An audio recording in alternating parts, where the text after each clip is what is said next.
స్థానిక గౌతమ ఘాట్లో వేంచేసి ఉన్న శ్రీ ధర్మశాస్త్ర ఆధ్యాత్మిక కేంద్రం అయ్యప్ప స్వామి ఆలయంలో ఓణం సందర్భంగా ఆలయ ట్రస్టీ మంతెన కేశవరాజు సహకారంతో ప్రథమ తొలిపడి పూజా మహోత్సవం ఘనంగా జరిగింది.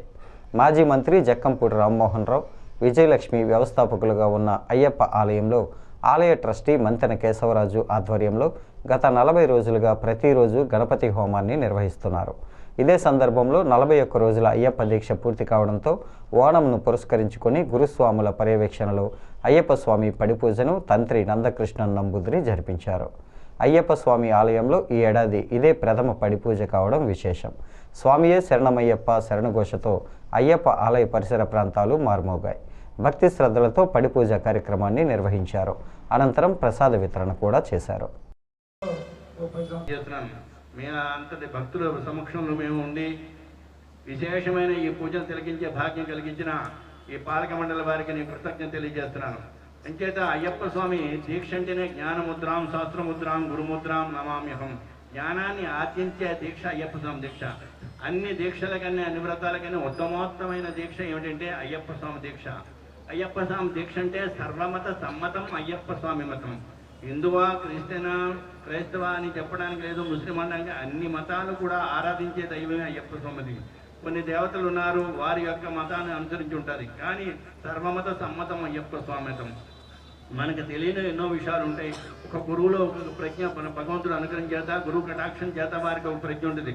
వారిలో ఉన్న మంచిని మనం స్వీకరించి మనం ధరించడానికి చేసేది అయ్యప్ప స్వామి దీక్ష. కఠోరమైన దీక్ష. దీక్షాపరంగా మీరు చేస్తున్న దీక్షలో మాకు కూడా సమభాగంగా ఈ భక్తవర్లందరూ సమక్షంలో పూజ చేసుకుని మీ అందరినీ తిలకించే భాగ్యం కలిగించిన కార్యకర్తలకు, విశేషంగా మంతెన కేశవరాజు గారికి చెప్పి వారిలాగా మనం నడుచుకోవాలని ప్రయత్నం చేయాలి.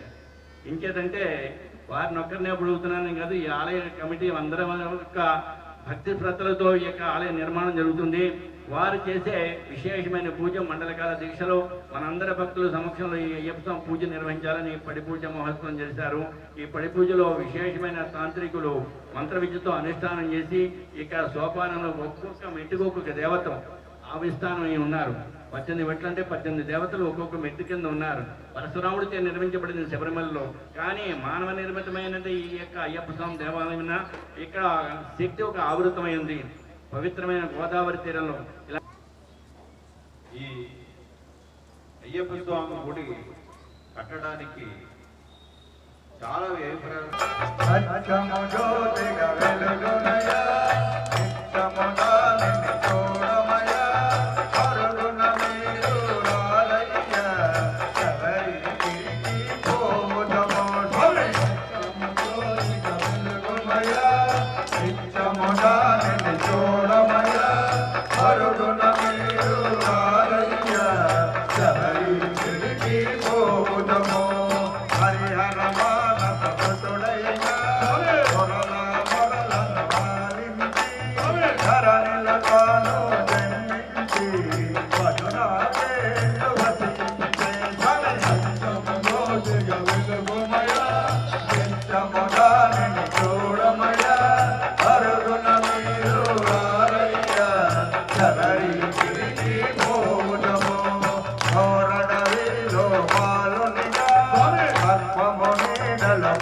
Jaya